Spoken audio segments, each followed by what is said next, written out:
There's a statement taken from Tulsidas Ramayana, and that statement goes like this.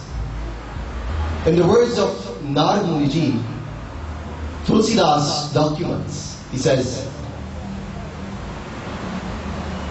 "It is difficult to get to the top in whatever field that we want to get involved in. It is very difficult to get to the top of whatever field we see ourselves in. But he says, it is even more difficult to remain at the top. It is difficult to get to the top of the fields or professions, whatever investments that we see for ourselves. It is very difficult to get to the top. But he says, if you think that's tough, he says, staying on top of your game is even more difficult." That concept, that principle applies to every situation. Whether it's a musician, whether it's a business person, whether it's in our professional fields, in whatever field we're in, even in the relationships.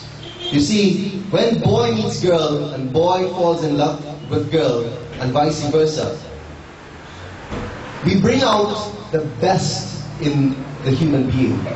When man and woman get together and court and come together in a relationship, the very best in the human being comes out in trying to show that other person our good qualities. But when we get married, it then becomes more important to invest in sustaining and keeping that relationship whole. It becomes more important, it becomes more challenging to keep that relationship whole. How many years anniversary celebrating? 28 years wedding anniversary. That for me is a significant milestone.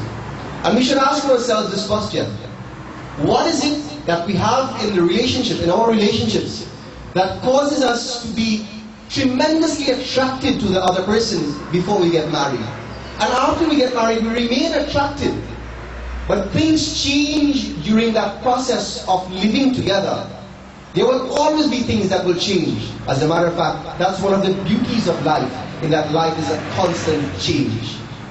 And we should ask ourselves, what is it that changes in our marriage or in that relationship that is called marriage that causes us to reinvest, to refocus on what is it that would keep that relationship whole? Today, I would like to share with you a couple of very beautiful chopais from Tulsidas Ramayana. And it talks about what is required to not just build our relationships, but what is required to keep them. What is required to sustain those relationships. Here is an episode in Ramayana where there was a premonition, there was something happening that created discomfort in the mind between Rama and Sita. Rama had already accepted his instruction. He had already accepted his responsibility to go into the forest.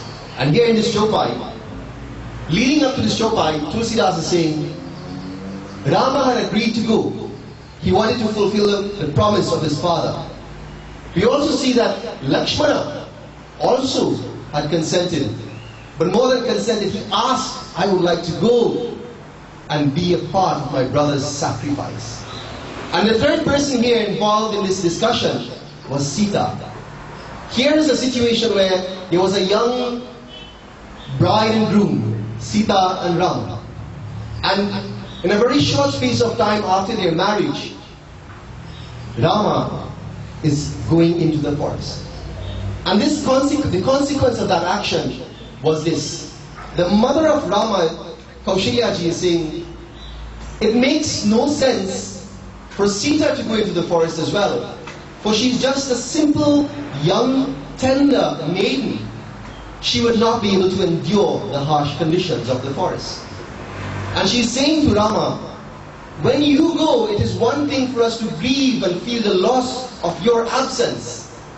But Rama, if Sitaji remains, whenever we look at her, her presence will console us and remind us of you in our life. And like this, Sitaji's mother-in-law is saying, "O Sita, it may be best for you to stay."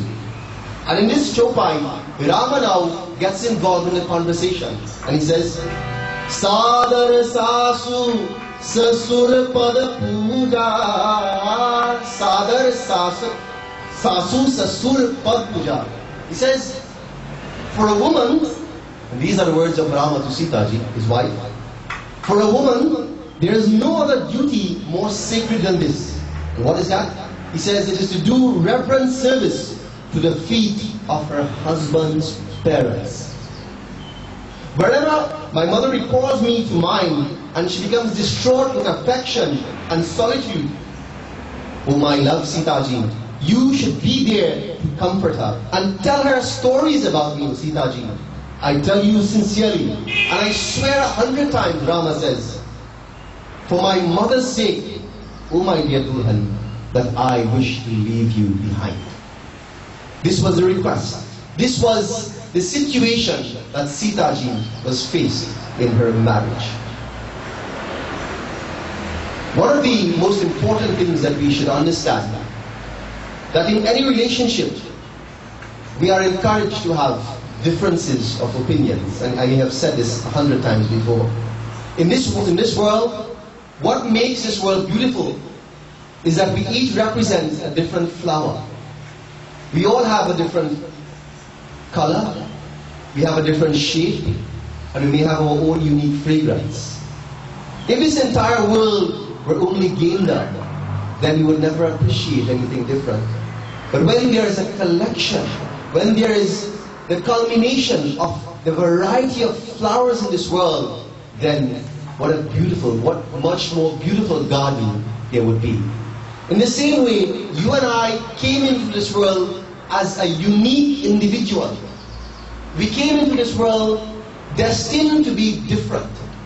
In Bhagavad Gita, Krishna says, you have to exceed at what you are, not by trying to follow another person, but in finding out who you are and becoming the best from that source. Don't try to follow and be like other people. Carefully understand, the words of Krishna says, he's not encouraging us to not have gurus. He's not encouraging us to not follow good example. He's saying, find out what your qualities are, your gunas are, what your traits are.